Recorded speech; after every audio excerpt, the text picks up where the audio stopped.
the Idries Shah Foundation podcast. Practical Psychology for Today.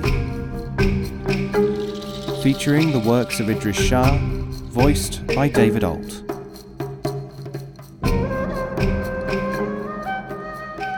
Welcome to the Idries Shah Foundation podcast. In this edition of the podcast, we will hear selections from Neglected Aspects of Sufi Study by Idries Shah. This audio has been made available by the Idries Shah Foundation. Once upon a time, it is related, there was a man who had to give a present to someone he did not like, but wanted to impress. He found himself in the China department of the great and expensive London departmental store called Harrods, and was looking around when there was a sudden crash.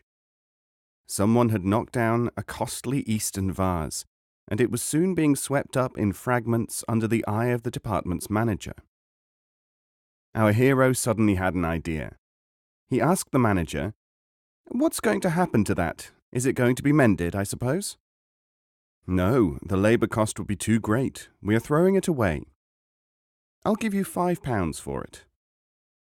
As soon as he was the owner of the shattered vase, the man asked Harrods to pack it and send it by post to the man he had to give the present to. The idea, as you will have guessed, was that the recipient would think that it had been broken in the mail, but had been worth $1,000. The vase arrived all right, but when it was unpacked, it did not escape anyone's notice that every single piece had been carefully wrapped in tissue paper by the store's packing department. Sufi teachings, including exercises and literature, have often been taken apart in the West, broken down and rewrapped, and then delivered to the grateful consumer. The only difference from our story is that most of the students who have done the smashing didn't know that they did it.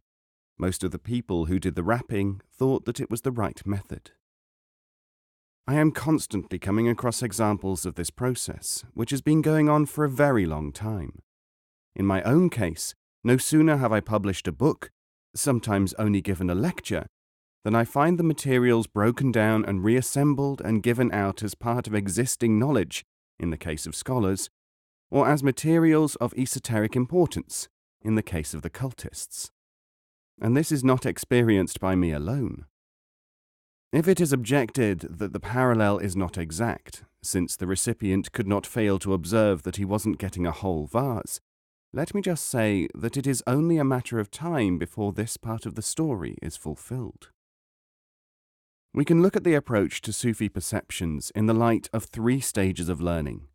This, again, closely follows the right and wrong ways in scientific education and research, though not the pattern of the occult esoteric attitudes with which Sufism has sometimes been confused. 1. Enjoyment. When people learn little, whatever they may imagine they are doing, since emotion fills them and becomes, as it were, something which they are consuming. People in this phase are merely amusing themselves, though they may be good citizens, depending on how they behave. This is rooted in greed. 2.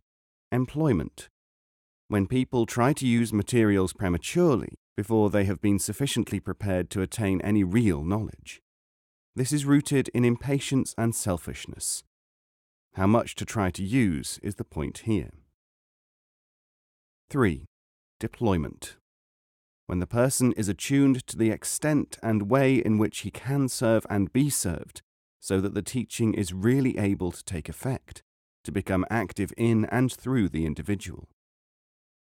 In any of these conditions among the Sufis, the instructor's task is to 1. Have the necessary experience to know the destination, the objective. 2. Have the qualities to assess the individual's case. 3. Have the capacity to monitor and help to conduct the learner's progress. Using this framework, it is possible to see how easily people can go astray in an improperly articulated search for truth. If they enjoy and care to call it holy joy, or enjoy sacrifice and call it sanctified suffering, they occupy themselves with an intake which is a nutrient only for the appetite, emotional stimulus, which should first have been attenuated. This is not, of course, any argument in favor of being miserable. It means that there must be a balance in the emotional diet and an understanding of one's own subjective, evasive proclivities. When people try to steal something, to use it too soon, it is because they have a tendency to want to do so before they have taken it in. This means that they do not, in fact, have what they think they have, because their desire for acquisition and transmission is stronger than their desire to learn. Since we are living in the abode of decay, this kind of procedure holds good for many other human activities, and you will find it in non-spiritual areas, generally to their detriment.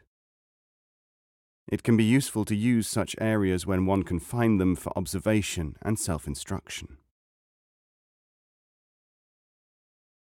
With this kind of tool, and with a careful study of the materials contained in various books and lectures, it is increasingly possible under present-day conditions for people to observe, if not to enunciate, the interior parallelism of scientific, psychological, and religious formulations within the observable part of the Sufi phenomenon. The present restlessness, uncertainty as to the future, and even the increase of coercive systems which, often unwittingly, encourage greater and greater sociological and psychological knowledge, make it, in our experience, more and more possible to establish and maintain the kind of community, in the wider sense, in which Sufic study can develop. Where people no longer have certainties linked to coarser material things, they will seek personal and group stabilization by adding some subtler range. Traditionally, under these circumstances, they have tended to reach out for this range beyond.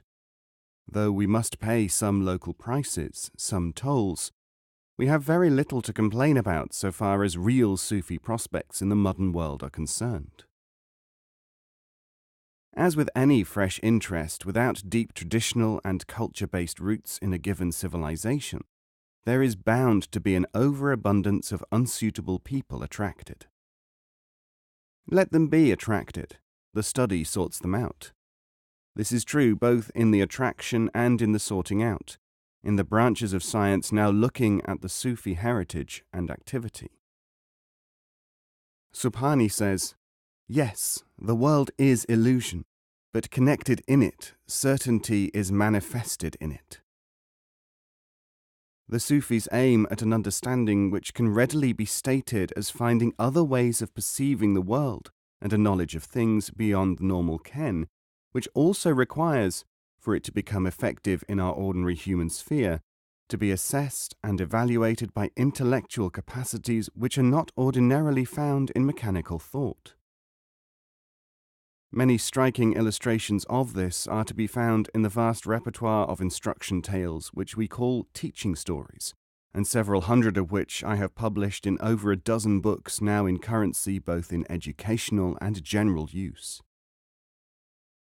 Another way of referring to the Sufic development is to say that experiences and perceptions beyond the familiar range are to be gained through what are known as mystical methodologies, but that these can be understood and employed in the mundane situation only when there is a developed means to do so, which has been correctly organized in the human mind.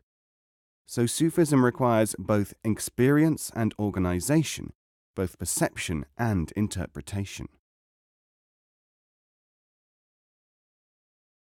This distinction, you will observe, is not widely adopted in other systems. A Sufi should be able not only to know, but to do, not only to think, but to have something exceptional to think about.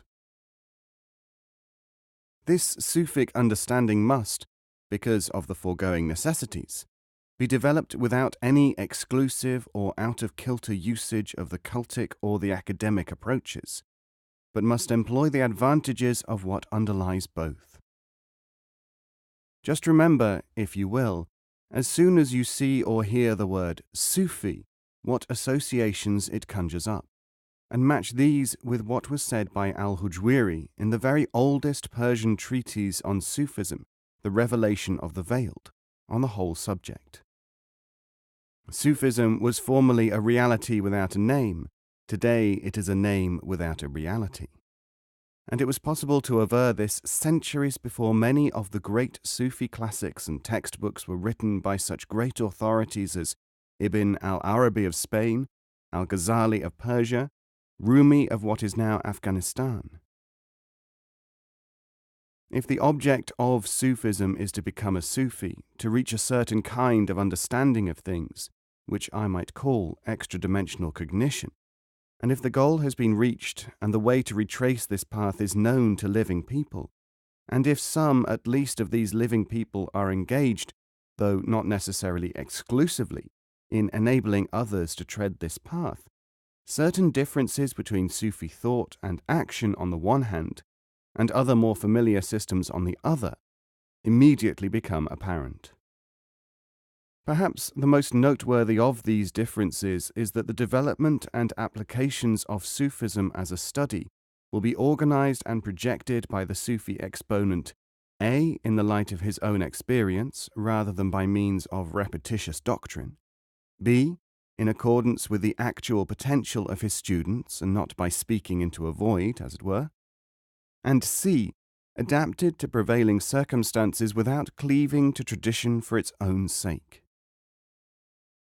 If the conventional type of teaching organization has a stock of information and tested methods and students of a certain capacity, it will seek to bring these factors together in ways familiar to all of us in the more usual sort of school, university, and so on.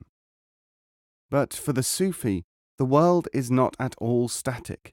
The knowledge to be imparted is seldom formal or factual. The student is neither a pitcher to be filled nor something to be processed, or even regarded as only someone who can learn a skill or is to practice the profession of Sufi. The Sufi's position, rather, is that he is someone who has experienced something, who sees how to impart it almost from moment to moment. He structures his method almost instinctively so as to help to achieve the desired end. This formulation constitutes the only development and application in which he is interested, indeed, in which he is competent. To convey this sense of Sufi thought and action is in itself one of the major concerns of the Sufi exponent. In diluted but approximate terms, if the formal, the conventional thinker says, as has often been stated, instruction is information, training, and the development of abilities in the student, the Sufi says, we help to impart Sufi capacity, whether or not this involves instruction, information, training, and development. Our role is not to impress or mystify, or to insist on certain acts or beliefs, or even on the reaching of easily quantifiable goals, or yet even to make sure that certain ideals are maintained. What we say and what we do is always subordinate to and commanded by our perception of what the learner needs at any given time or place, and under the prevailing circumstances, in order to arrive at similar perceptions. Many people do not want Sufi experiences, whatever they may think or say. It is no part of our task to disturb their real situation. And so we have the famous saying in a celebrated poem by the 13th century teacher Rumi, that the Sufi is made wise by the truth, for he is not a scholar from a book. The book, for the Sufi, is something which fills an instrumental, not an informational or mental exercise role.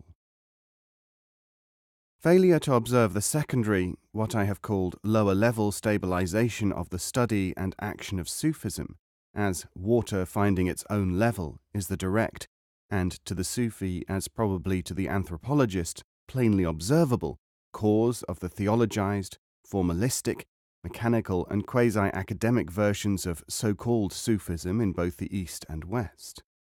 This is most easily demonstrated in the work of Orientalist, religiously didactic and ecstasy-oriented individuals and groups whom the late 20th century upsurge of interest in our subject has stirred into a frenzy of propaganda and publication, not to mention the also secondary but understandable phenomenon of vituperation directed at those who try to redirect attention to the customary approach, which, after all, is abundantly documented in a large number of the extant Sufi classics, upon which both scholarly, derivative research and dervish exercises, mimetic behavior, are allegedly, but in the event highly selectively, based.